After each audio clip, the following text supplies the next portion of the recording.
أهلا وسهلا بكم مشاهدينا الأعزاء في هذه الساعة عبر تغطية خاصة نقدمها لكم عبر فضائية روجافا تيفي. في هذه الساعة هي ساعة نطرح فيها موضوعا ذات أهمية ليس فقط للشعب الكردي أو للقضية الكردية، بل هو يوم معني لشعوب العالم التي تنادي بالحرية، فهو يوم ولادة الفيلسوف الكردي عبد الله أوجلان، 77 عاما يمضي على عمر المفكر الكردي عبد الله أوجلان. هذا القائد الذي لم يقدم فقط الفكر والفلسفة الأمة الديمقراطية للشعب والقضية الكردية، بل قدمه للشرق الأوسط، فهو من يمتلك مفتاح الحل في قضايا الشرق الأوسط العالقة إلى اليوم الحالي، في اختلاف السياسات وفي إنكار الشعوب. هذا ما قدمه القائد عبد الله أوجلان بالنسبة إلى الشعوب في الشرق الأوسط. لم يكن فقط إلى القضايا السياسية، بل تطرق إلى قضية بارزة تعرضت للإنكار لآلاف السنوات، وهي قضية المرأة. المرأة لا تعني فقط وفق الشعارات بأنها نصف المجتمع، فقد قدمها القائد عبد الله أوجلان كمجتمع بأكمله، فمن عندها تبدأ الإدارة، ومن عندها تنطلق مفهوم الحرية. فإذا كانت المرأة تعيش حريتها، هذا يعني بأن المجتمع هو مجتمع حر. في هذا اليوم 4 من نيسان لا نستذكر فقط يوم ميلاد القائد عبد الله أوجلان، بل أيضا يوم مرتبطا في هذا اليوم يوم ميلاده، وهو ذكرى تأسيس وحدات حماية المرأة المعروفة بيبجة. هذه القوات التي استطاعت ذات يوم في القضاء على أكبر تنظيم إرهابي في العالم، داعش. العالم مدين لضفيرة كل امرأة كانت موجودة في صفوف وحدات حماية المرأة حينما كانت في الصفوف الأولى وعلى أولى خطوات الجبهات القتالية من أجل تحرير العالم. إذن مشاهدينا، في هذه الساعة عبر فضائية روجافا نتطرق إلى يوم ميلاد القائد عبد الله أوجلان، حيث ما زال يستمر الاعتقال من قبل الفاشية التركية بحق القائد عبد الله أوجلان ضمن سجن إمرالي، وخاصة وقد وصل عمره إلى 77 عاما، بالإضافة إلى التطرق إلى قضية المرأة ووحدات حماية المرأة في هذه المرحلة الحالية التي تمر بها البلاد. يسعدني أن أناقش هذه المحاور. معي هنا في الاستديو الأستاذة آمنة خضرو، عضوة في إدارة المبادرة السورية لحرية القائد عبد الله أوجلان. أستاذة آمنة، أهلا وسهلا بك عبر فضائية روجافا. أهلا وسهلا بكم. أستاذة آمنة، عندما نتحدث عن القائد عبد الله أوجلان وما قدمه سواء كان للمجتمع أو للمرأة بشكل خاص، كيف تتطرقين أنت لهذا الموضوع اليوم في يوم ميلاد القائد عبد الله أوجلان؟ طبعا في البداية أنا أيضا بدوري أريد أن أهنئ القائد الأممي رفيق المرأة القائد عبد الله أوجلان والشعب الكردي وجميع الشعوب التي نالت من فكره وجميع الشعوب التي تؤمن بالحرية. طبعا عندما نذكر اسم القائد عبد الله أوجلان تلقائيا يعني نستذكر قضية الشعب الكردي، قضية المرأة، قضية البيئة، قضية الشعوب المقهورة بكل أنحاء العالم. لذلك القائد عبد الله أوجلان حقيقة رسم خارطة طريق من أجل الإنسانية جمعاء. منذ بداية نضاله وحتى الآن لم يهب شيئا لنفسه، على العكس تماما أخذ على عاتقه يعني قضية الشعب الكردي وقضايا الشعوب المقهورة، ومثل ما رأينا أيضا يعني قضية المرأة التي لم يتجرأ ولا أحد من الفلاسفة ولا أحد من المفكرين والمنظرين أو حتى الأديان نوعا ما لم تعطي حق المرأة، ولكن في ظل هذه الظروف وفي ظل العادات والتقاليد وفي ظل يعني النظام العالمي المضطهد يعني لقضايا الشعوب وقضايا المرأة أيضا، نرى أنه فسح المجال للشعوب وفسح المجال للمرأة وفسح المجال لجميع الأشخاص الذين يريدون أن يضعوا بصمة في هذه المرحلة. نعم، القائد عبد الله أوجلان نحن كما نعلم هو إلى الآن ضمن سجون إمرالي لدى الدولة التركية، وخاصة نحن نعلم بأنه اليوم قد وصل إلى 77 عاما من العمر، يعني تلقائيا وحسب المفاهيم الدولية عندما يصل إلى هالعمر يجب أن يكون هناك الحرية الجسدية للقائد عبد الله أوجلان. عدم توجه تركيا إلى الإفراج جسديا عن القائد عبد الله أوجلان، كيف ترون هذه النقطة؟ عزيزتي، يعني قضية القائد عبد الله أوجلان وموضوع أسره لا يخص فقط يعني تآمر الحكومة التركية. نعم. نحن رأينا منذ بداية اختطافه أن دول عالمية يعني تورطت في خطف القائد وما زالت لحتى اليوم يعني تمارس يعني الصمت الذي يعني يتيح للحكومة التركية أن يعني أن تصنع كل هذه الهيمنة وكل هذا الضغط على القائد. يعني الحكومة التركية حقيقة باختطاف القائد وفرض عليه يعني العزلة المشددة وفرض عليه القوانين التي يعني أبعدته عن الحقوقيين وأبعدته عن يعني الشعب، يعني طامحة أو طامعة يعني بدورها أن تنهي القضية الكردية، أن تنهك الشعب الكردي من خلال القائد عبد الله أوجلان. يعني عندما نقول القائد عبد الله أوجلان، يعني القائد عبد الله أوجلان هو الوحيد اليوم في هذه المرحلة الذي يمثل قضية الشعب الكردي.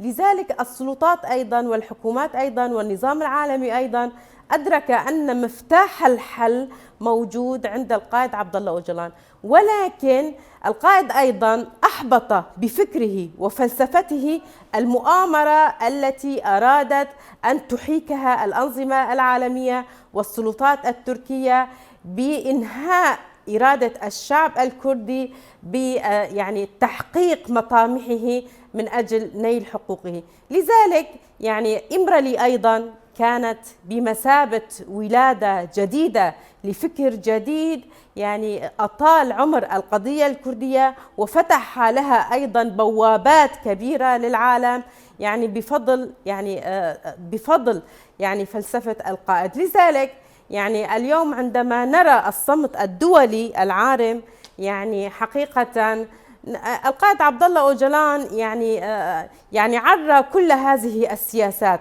سياسة الأنظمة العالمية وسياسات ومنظمات حقوق الإنسان الدولية والعالمية التي تنادي والتي تدعي بأنها تحمي حقوق الإنسان. القائد أثبت عكس ذلك. أين منظمات حقوق الإنسان؟ أين لجنة مناهضة التعذيب الأوروبية CPT من ذلك؟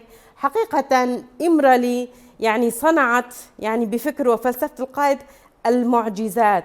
يعني هناك شخص في إمرالي يعني يجب أن يؤخذ بعين الاعتبار، ويجب يعني من كافة يعني المفكرين والفلاسفة والأدباء الذين يعني موجودين بكل أنحاء العالم. حقيقة نحن ندعوهم لكي يتعرفوا على فلسفة القائد بشكل جيد وبشكل صحيح، على عكس ما تروج له الأنظمة العالمية والنظام التركي.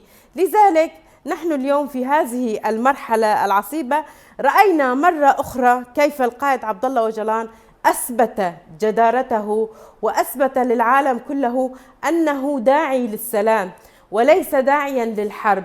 من يدعي هذا الكلام هو اليوم موجود على أرض الواقع. اليوم السلطات التركية لم تتخذ أي تدابير أو أي إجراء من أجل إنجاح عملية السلام الذي أطلقه القائد عبد الله أوجلان، وخطى في ذلك عدة خطوات من أجل إنجاح هذه العملية، من أجل إنقاذ الشعب الكردي، من أجل إنقاذ كافة الشعوب الموجودة في الشرق الأوسط وبالأخص الشعوب الكردستانية الموجودة في 4 أقسام كردستان.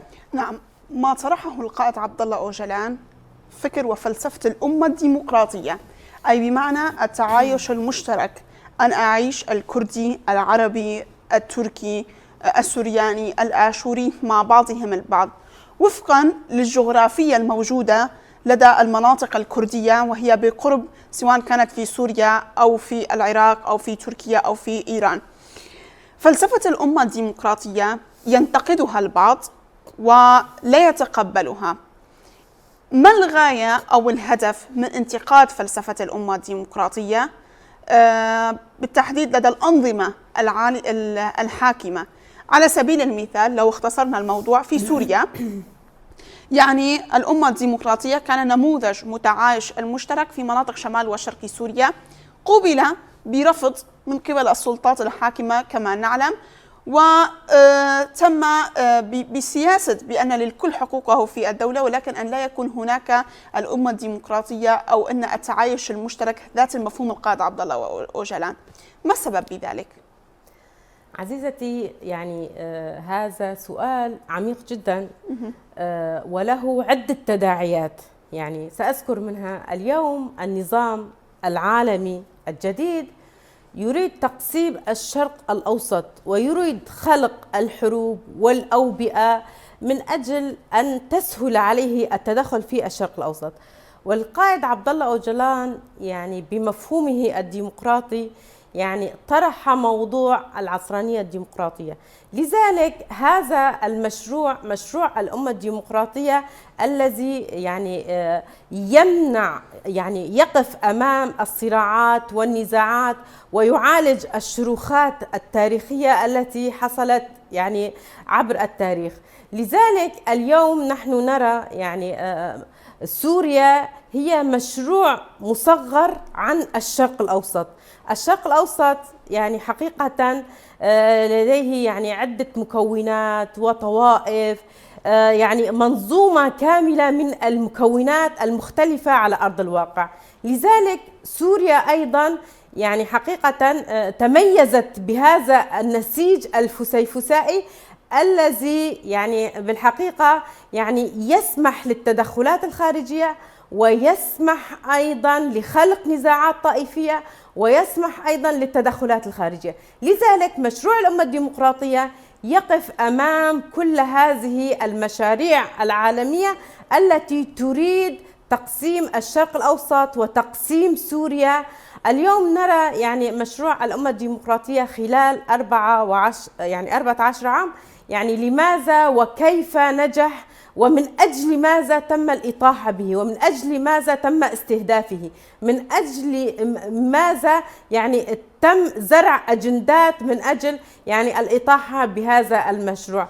هناك يعني حقيقة يعني مصالح عالمية تريد انتزاع هذا المشروع من أجل أن يسهل عليها ويفتح بوابة لطريق شروخات، لطريق. اليوم يعني بالحقيقة يعني رأينا يعني مشروع الأمة الديمقراطية وأخوة الشعوب وكيف تكاتفت الشعوب وتخالطت الدماء العربية ومع الدماء الكردية مع الدماء الآشورية.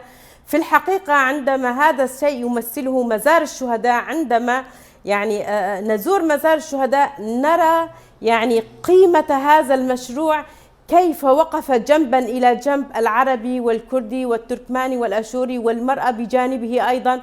لذلك يعني اليوم مشروع الأمة الديمقراطية حقيقة يعني تم المؤامرة على يعني مناطق روج آفا من أجل قطع الطريق ويعني تغيير ديموغرافية هذا المشروع. يعني هذا المشروع يعني ليس مشروعا آني، ليس مشروعا لعام ما.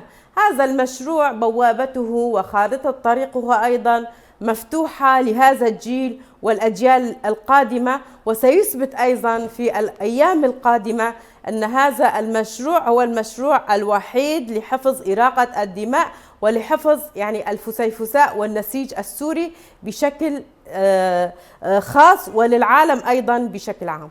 نعم، قضية القائد عبد الله أوجلان نحن ذكرنا هي ليست فقط محتكرة لدى الجانب التركي، أو إنما هي قضية تخص الكرد بشكل عام في العالم، ليس فقط في أجزاء كردستان الأربع إنما في العالم أجمع. ماذا يقع اليوم على عاتق الكرد في سبيل أن يكون هناك خطاب موحد من أجل حرية القائد عبد الله أوجلان. اليوم هو رمز من الرموز النضالية الكردية الموجودة على أرض الواقع، فإذا يعتبر هذا الشيء هو دين موجود على عاتق كل كردي من أجل المطالبة بحرية القائد عبد الله أوجلان. بهذا الخصوص ماذا برأيك ماذا يقع على عاتق الكرد في هذه المرحلة؟ عزيزتي، يعني الذي يقع على عاتق الكرد هو مسؤولية كبيرة جدا، لأننا نعلم يعني منذ تقسيم كردستان واتفاقية سايكس-بيكو لم يظهر يعني شخص دافع وعرف ونقل هذه القضية إلى المحافل الدولية. كان هناك يعني القائد عبد الله أوجلان هو امتداد للثوار الذين يعني ساروا بوجه الاحتلال، ولكن هذه المرحلة كانت مرحلة مفصلية من ناحية التنظيم للشعب الكردي. يعني كان هناك تمثيلا سياسي وتمثيلا دبلوماسي، تمثيلا عسكريا، يعني يمثل صوت الشعب الكردي في المحافل الدولية. لذلك نحن اليوم في هذه المرحلة هي مرحلة وجود، يعني اليوم نعيش مرحلة تاريخية بهذا التاريخ. يعني ليس فقط الشعب الكردي هو معني بالدفاع عن حرية القائد عبد الله أوجلان. عندما نفتح فلسفة القائد عبد الله أوجلان ونستقرئها جيدا، يعني نرى القائد دافع عن كافة حقوق الشعوب المضطهدة. لذلك نحن ندعو الجميع، وأنا أعتقد أيضا يعني في بعض الدول العربية وبعض الدول العالمية لعبت دورها بشكل جيد أيضا، ولكن هذا الدور لا يكفي. يعني نريد أكثر، يعني رفع سقف مستوى النضال أكثر من ذلك، لكي يكون ضغطا على الأنظمة العالمية ويكون ضغطا على النظام التركي. يعني اليوم المثقفين والسياسيين والصحفيين والفلاسفة الذين يعني دافعوا عن القضية الكردية وعن حرية القائد عبد الله أوجلان ليس بالقليل، ولكن هناك نظام عالمي يتجاهل هذه المطالبات، يتجاهل إرادة الشعوب اليوم على أرض الواقع لأنها لا تتفق مع مصالحه. نعم أستاذة أمينة، يعني اليوم نحن نتحدث عن قضية القائد عبد الله أوجلان في ظل مرحلة تاريخية أخرى، وهي عملية السلام التي مضى عام على انطلاقها في تركيا. هي عملية السلام لا تخص فقط واقع الكرد ضمن تركيا، لربما هي تخص الواقع الكردي في أجزاء كردستان الأربعة. والضغط الذي قدمه القائد عبد الله أوجلان على الجانب التركي عندما كان هناك هجوم على مناطق روجافا بالانسحاب من هذه العملية، تبين بأن عملية السلام هي السلام للقضية الكردية. كيف ترين نوعا ما البطء في سير العملية من الجانب التركي في هذه المرحلة، وكيف سيؤثر عليها على أرض الواقع؟ بما أننا نحن اليوم نتحدث عن وجود القائد عبد الله أوجلان، فنحن نتحدث عن وجود كل مبادرة من فكر وفلسفة القائد عبد الله أوجلان. نعم، بطبيعة الحال يعني نحن عندما يعني نرجع إلى الوراء قليلا، لماذا يعني تأسس حزب العمال الكردستاني، ولماذا أصبحت يعني القضية الكردية يعني تشغل يعني النظام العالمي لهذه الدرجة؟ يعني من بداية نضال القائد ورفاقه حقيقة لم يبدأوا بالنضال من أجل الحرب، هم بدأوا من أجل السلام، هم بدأوا من أجل نيل حقوق الشعب الكردي وكافة الشعوب الموجودة يعني في تلك المنطقة. لذلك يعني هذه ليست أول عملية يعني يطلقها القائد. كل عمليات السلام التي يعني نادى بها القائد تم تجاهلها من قبل النظام التركي. لذلك يعني نحن نرى اليوم العقد الموجودة، العقد التاريخية الموجودة التي صنعتها الأنظمة وشارك بها النظام التركي أيضا. تاريخ النظام التركي وتاريخ الدولة التركية والعثمانية يشهد بها ويشهد بأسلوبها وسلوكها ومعاداتها للشعوب الأخرى. لذلك اليوم أيضا بطبيعة الحال لن يغير النظام التركي، وخاصة بوجود أردوغان، لن يغير سياسته التاريخية في المراوغة والانقلاب على إرادة الشعوب. اليوم تركيا تريد الاستفادة من الوقت، وتريد أن تراوغ، وتريد أن تتهرب، وتريد أن حقيقة تقلب الطاولة على ضد مصالح الشعب الكردي. ولكن هناك حقيقة تتجاهلها السلطات التركية والنظام العالمي أيضا. اليوم القضية الكردية ليست مثل ما قبل 50 عام. الشعب الكردي ليس قبل ما 50 عام. اليوم الشعب الكردي له أصدقاء بكل أنحاء العالم. الشعب الكردي ضحى بالغالي والنفيس. الشعب الكردي اليوم كان في منطقتين. اليوم الشعب الكردي بكل المناطق الكردستانية بكل أنحاء العالم، ونحن نرى اليوم هناك يوميا مطالبات واحتجاجات بكل أنحاء العالم من أجل القضية الكردية ومن أجل حرية القائد. نحن رأينا في روج آفا أكبر مثال كان عندما تآمروا على روج آفا، كيف رأينا انتفاضة الشعب الكردي في المناطق الكردستانية والشعب الكردي بكل أنحاء العالم الذي وقف أمام هذه المؤامرة التي إرادت إنهاء الشعب الكردي بشكل كامل. لذلك اليوم الشعب الكردي مصر على أن ينال حقوقه بالمحافل القانونية والدستورية التي تحمي له حقوقه بضمانات دولية. أستاذة آمنة، القائد عبد الله أوجلان يقول: أنا أمتلك مفتاح حل القضايا العالقة في الشرق الأوسط. اليوم نرى الشرق الأوسط في حرب لربما هي تطرق أبواب الحرب العالمية الثالثة، أو تدفع فاتورة حرب مدارة بين دول عظمى مثل أمريكا وإسرائيل على إيران.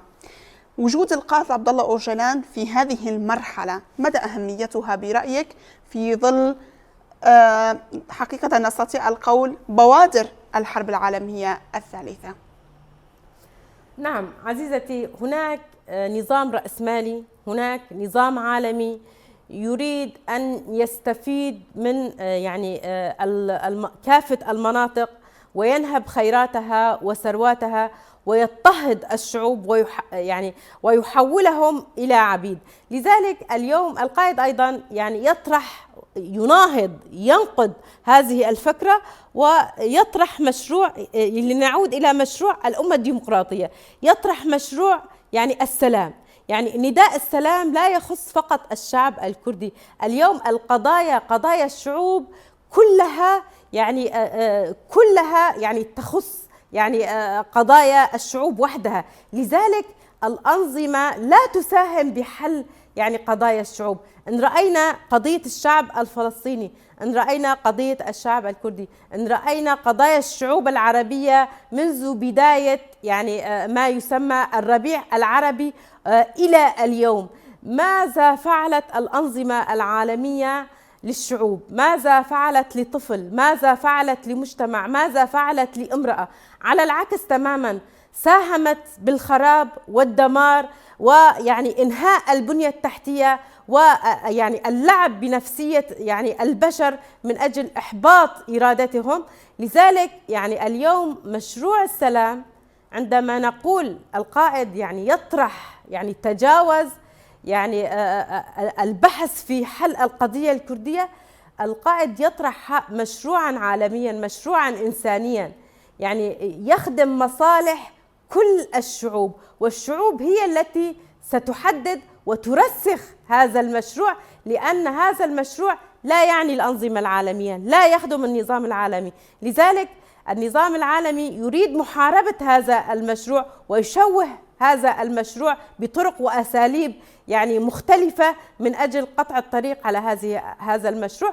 ولكن عندما تطلع هذه الشعوب في الشرق الأوسط وترى التقاسم المشترك بين القضايا هي الوحيدة التي تستطيع أن تطبقه على أرض الواقع. الديمقراطية المجتمعية التي نادى بها القائد هي التي ستحكم وستجبر الدولة على الاعتراف بالنظام الديمقراطي. نعم أستاذة آمنة، يعني اليوم نحن نتطرق إلى قضية عالمية حقيقة للقائد والمفكر عبد الله أوجلان في يوم ميلاده. هو ليس فقط يوم ميلاد لشخص ما أو شخص يمثل رمزية قضية ما، إنما هو يمثل شعب بأكمله، قضية أممية بالواقع.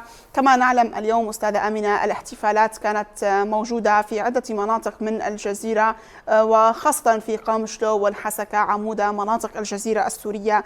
يعني الاحتفالات كانت بمناسبة يوم ميلاد القائد عبد الله أوجلان، وفي عدة دول أخرى استذكرت هذا اليوم.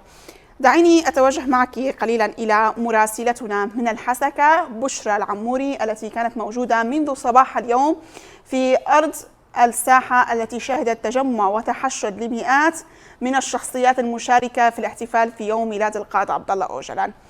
بشرى، نحن معك حقيقة في هذه الساعة عبر التغطية الخاصة. بشرى، أريد أن أتحدث حول أولا التنوع المجتمعي الموجود الآن في الحسكة كردا وعربا للاحتفال في يوم ميلاد القائد عبد الله أوجلان، وتحديدا في ظل الضغوطات التي تعاني منها المنطقة، التمسك المجتمعي بفكر القائد عبد الله أوجلان ضمن مشروع الأمة الديمقراطية والإدارة الذاتية والاعتراف بحقوق المرأة بشكل عام. نحن معك بشرى، ضعينا في صورة المشهد لديك. نعم ميديا، نحن مستمرون الآن بهذه الاحتفاليات التي انطلقت في مدينة الحسكة بملعب شهداء تشرين المعروف بالملعب البلدي، حيث بدأت الاحتفالية منذ تمام الساعة 2 ظهر اليوم الشهداء والشهيدات الذين ناضلن من أجل حرية الشعوب. وكما طرحت هذا السؤال المهم ميديا، اليوم جميع المكونات شاركت باحتفالية ميلاد القائد الأممي المفكر العظيم عبد الله أوجلان، صاحب فكر حرية الشعوب، صاحب فكر الديمقراطية. هنا في مدينة الحسكة، مدينة التنوع والتعايش السلمي، شارك المكون العربي، المكون السرياني، المكون الأرمني واليزيدي في هذه الاحتفالية مع المكون الكردي الذي أحيوا ميلاد القائد 77. وهذه المشاركة لوحدها هي رسالة واضحة اليوم، خاصة مع الأوضاع السياسية كما ذكرت الراهنة التي تعيشها سوريا، وحالات الفتن والخطاب الكراهية الذي يمارس على بعض وسائل التواصل الاجتماعي وأيضا وسائل الإعلام من قبل الحكومة السورية المؤقتة. هناك خطاب تفرقة في المجتمع، هناك خطاب كراهية يتفشى في سوريا اليوم، هناك انتهاكات لبعض الأقليات في سوريا، وهذا شيء واضح.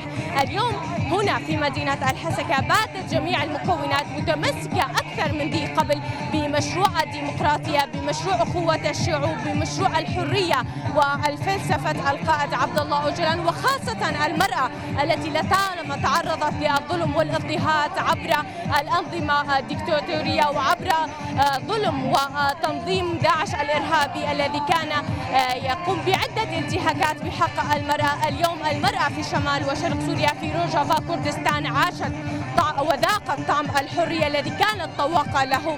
وبعد هذا المشروع الذي قدم من قبل الإدارة الذاتية، من الصعب اليوم أن تعود سوريا إلى ما قبل 2011 بعد أن تحررت المرأة وسطرت كتبا تاريخية للأجيال القادمة بحرياتها، بنضالها، بتقديمها الشهادة.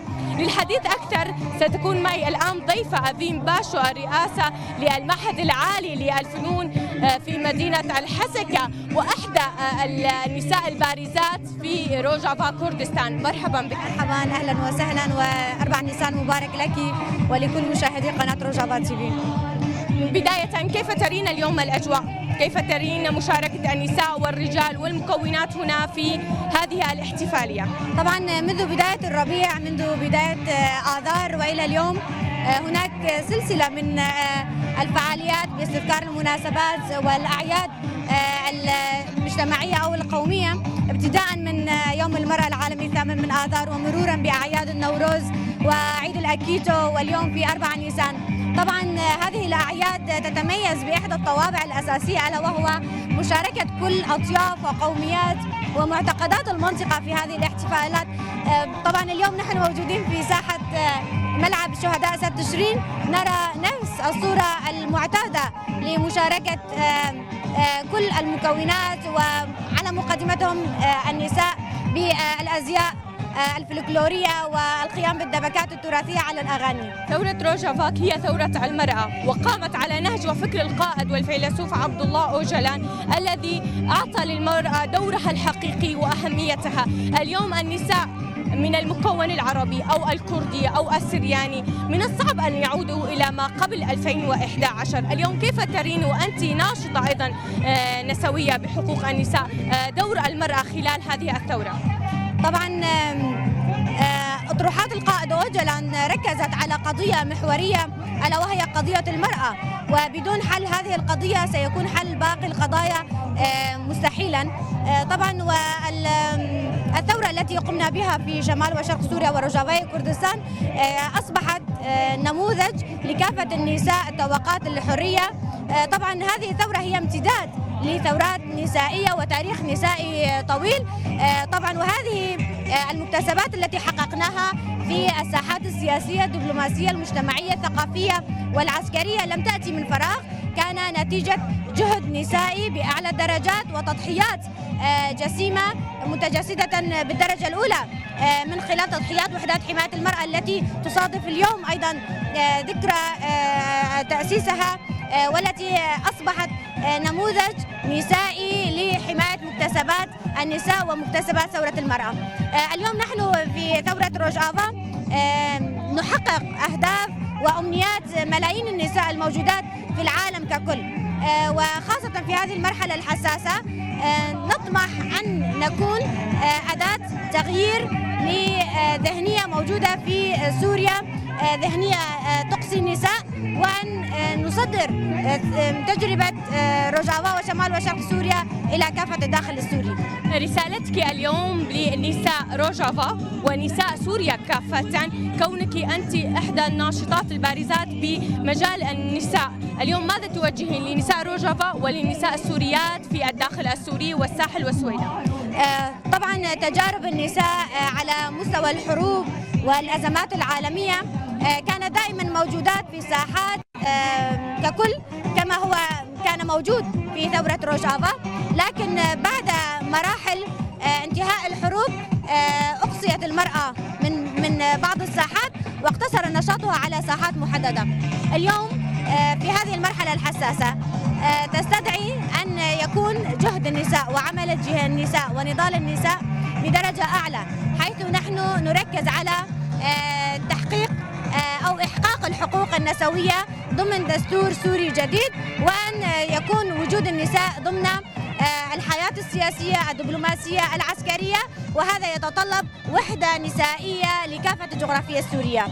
القائد عبد الله أوجلان بفكره حرر جميع الشعوب وقدم للشعوب البنى الأساسية للحرية، اليوم هو مأسور جسديا، ما رسالتك للأمم المتحدة للمجتمع الدولي؟ طبعا كان الهدف من يعني وضع القائد أوجلان في جزيرة إمرالي هو عزل القائد عن شعوب المنطقة وتحجيم دور الحركة الكردية، لكن اليوم تحولت إمرالي إلى منارة لكافة النشطاء، كافة المطالبين بالحرية والمؤيدين للمشروع ديمقراطية السياسة وديمقراطية العالم. لذلك فكر القائد أوجلان حطم أسوار إمرالي وخلق مشروع استمده من أرض الواقع، بأن كافة الشعوب، كافة الطوائف، كافة القوميات تستطيع التعايش على نفس الأرض، وأن يكونوا متميزين بنفس الحقوق. اليوم رسالتي موجهة للأشخاص أو الجهات التي كانت كانوا من ضمن المؤامرة التي أحيكت على القائد أوجلان، بأن اليوم ارتباط القائد أوجلان بالشعوب ليس ارتباط عاطفي فقط، إنه ارتباط فكري. ومهما يحولوا إمرالي إلى نقطة بعيدة عن المجتمع، تطبيق مشروع القائد أوجلان على أرض الواقع وبقيادة النساء سيحطم تلك الأسوار ويحقق مزيدا من تطبيق لهذا المشروع.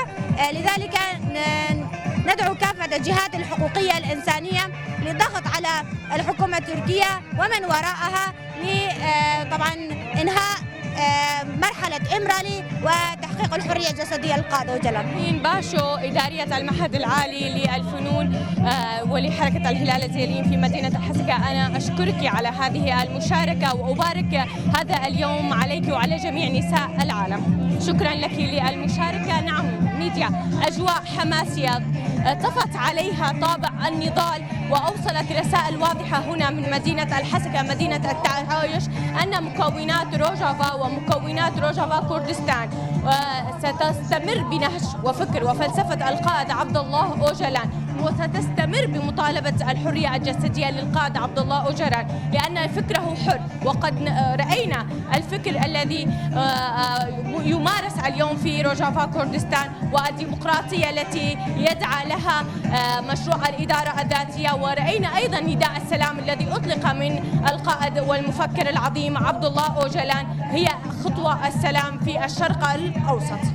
نعم، شكرا لك بشرى العموري، كنت معنا من الحسكة لهذه المداخلة لك ولضيفتك، وكل عام وأنت وكل نساء العالم بألف خير. يوم ميلاد القائد عبد الله أوجلان هو يوم ميلاد حريتنا كنساء، سواء كنا سوريات، كرديات، عربيات، بكل المكونات، فهو من نادى وطالب وكان رفيق المرأة بحرية المرأة. شكرا لك بشرى العموري، كنت معنا من الحسكة. إذا مشاهدينا، ننتقل مجددا إلى هنا إلى الاستوديو، ولكن للحديث الآن حول حقيقة يوم الرابع من نيسان، وليس فقط يوم ولادة القائد عبد الله أوجلان، إلى أنه مثل هذا اليوم قد أعلن عن تأسيس وحدات حماية المرأة كقوى عسكرية. هذه القوى كانت قوى عالمية استطاعت أن تدحر داعش وأن تثبت للعالم وجود المرأة في المجال العسكري. هي ليست امرأة، هم ليسوا بالمئات، هم آلاف من النساء المجندات ضمن صفوف وحدات حماية المرأة من أجل إثبات دور المرأة عسكريا. أستاذة آمنة، أعود إليك في الحوار بهذا الموضوع. حقيقة اليوم في مرحلة الاندماج السياسي والعسكري التي تشهدها مناطق السورية، مناطق روجافا، وتحديدا الاندماج العسكري، كان هناك مسألة كيف سيكون دور وحدات حماية المرأة في المرحلة العسكرية الجديدة لدى سوريا. أنت كيف ترين هذه النقطة تحديدا ومجال المرأة، دور المرأة في المجال العسكري بشكل خاص؟ عزيزتي، طبعا أريد أن أهنئ أيضا كافة النساء والنساء اللواتي ناضلن بشكل خاص ضمن قوات حماية المرأة، واستذكر الشهيدات وكافة الشهداء بهذا اليوم الذين ضحوا حقيقة وسجلوا أسمى آيات البطولة. لذلك هذا اليوم بالنسبة لنا وبالنسبة للنساء الكرديات هو بمثابة ولادة امرأة جديدة، امرأة مقاتلة. لم تنتظر المرأة الكردية إملاءات من أحد لكي تقاتل وتدافع عن أرضها وشعبها. المرأة الأوجلانية، المرأة التي ترعرعت في ظل عائلة أوجلانية والتي نهلت من فكر وفلسفة القائد عبد الله أوجلان، رأينا كيف تسلحت بالإرادة وتسلحت بالفكر وتسلحت أيضا بالسلاح الذي ناضلت من أجل تحقيق السلام. لم تفرق المرأة في وحدات حماية الشعب الكردية، لم تفرق بين المناطق السورية.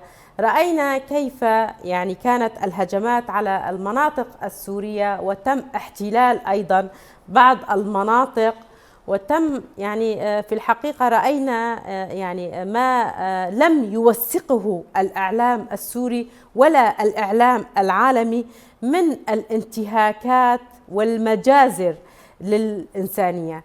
يعني باشرت هذه المرأة يعني من أجل الدفاع عن حريتها، من أجل الدفاع عن عرضها وأرضها وشرفها، واضعة كافة كافة الضغوطات التي يعني روجت لها يعني الأنظمة الإقليمية التي أرادت أيضا عدم مشاركة المرأة، والدولة التركية شاركت يعني ولها يعني قاسم أكبر في هذه يعني المرحلة. لذلك رأينا يعني كيف كانت وسطرت البطولات في مواجهة أعتى تنظيم إرهابي، يعني مواجهة داعش، وفي بعض الأحيان أيضا قطعت عليه الطريق بكافة السبل بإرادتها وبقوتها وبعزيمتها. كانت ترعب هذه الأنظمة بإرادتها التي أثبتتها على أرض الواقع.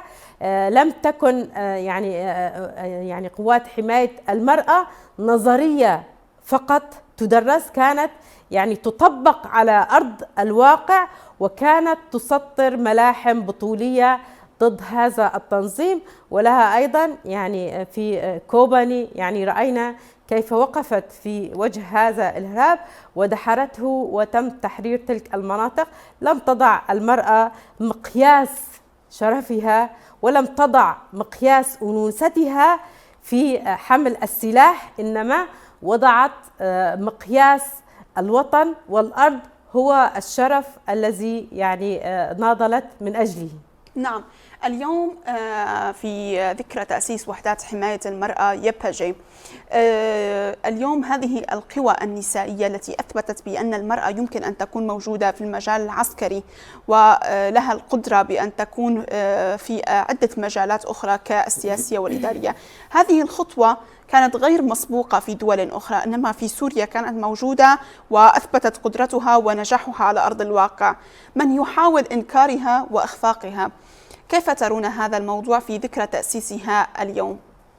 طبعا عزيزتي، هناك يعني الأنظمة المتشددة والأنظمة يعني التي تريد الوقوف أمام يعني مشاركة المرأة الفعلية. يعني قوات حماية المرأة ونظام الإدارة الذاتية يعني لا يشكل وجود المرأة الهامشي. يعني شاركت المرأة بنظام الرئاسة المشتركة، وشاركت أيضا في المجالات العسكرية والدبلوماسية. لذلك يعني نحن نرى اليوم إن هناك يعني فسحة مجال ديمقراطية. هذا هو ميراث المرأة التي ناضلت يعني خلال هذه الأعوام، وحصيلة هذا النضال هذا يعني فتح المجال الديمقراطي لدخول وإثبات نفسها مرة أخرى. نحن اليوم نعيش مرحلة جديدة، يعني مرحلة تتطلب أن يكون فيها مناخ ديمقراطي، يعني مناخ تشاركي، يعني تشارك به المرأة، يشارك به الرجل حسب الإمكانيات الموجودة على أرض الواقع وحسب احتياج يعني المؤسسات التي تتطلب وجود المرأة بها. دائما يعني هذا يعني النظام السابق يعني تم تهميش المرأة بالمجالات الحساسة، وإن كان لها وجود فقط كان لها وجودا شكليا. أما قوات حماية المرأة اليوم يعني مثل ما ذكرنا سابقا لها وجود خاص ويعني إثبات يعني في كافة المجالات التي تم خوضه. يعني كانت حقيقة يعني المرأة في يعني ثورة روج آفا هي السباقة بكافة المجالات. كيف سيتم تهميشها وكيف سيتم تجاهلها في هذه المرحلة؟ هل ستقبل المرأة أن لا يكون لها دورا إيجابي في بناء سوريا الجديدة؟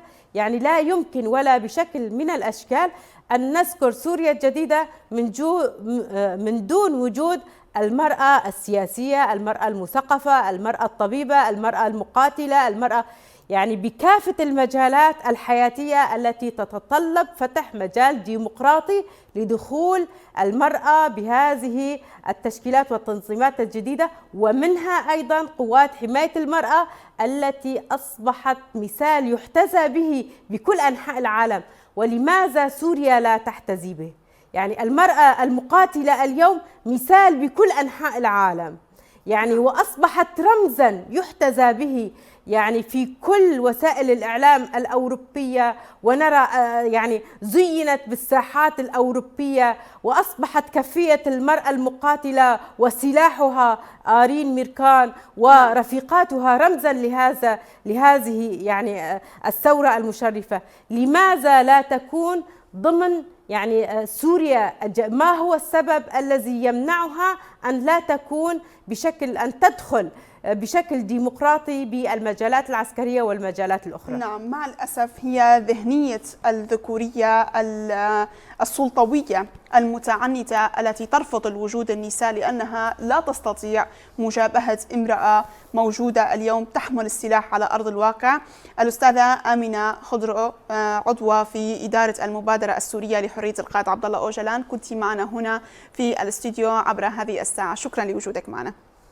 أهلا وسهلا بكم. وأنا أيضا أتمنى ومن هذا المكان أن تكون هذه الذكرى هي الذكرى الأخيرة نستذكر بها ميلاد القائد، وأن يكون ميلاد القائد القادم وكل يوم لنا ميلاد مع قائدنا، وخاصة نحن النساء اللواتي يعني نهلنا من فكره وفلسفته، لنا ميلاد جديد كل يوم بفكره وفلسفته، وأن يكون هذا اليوم هو آخر يوم لاحتجاز القائد عبد الله أوجلان. نعم، جزيل الشكر لك أستاذة آمنة. وللسادة المشاهدين، كنا معكم في هذه الساعة عبر تغطية خاصة حول يوم ميلاد القائد عبد الله أوجلان 4 من نيسان، وأيضا يوم تأسيس وحدات حماية المرأة.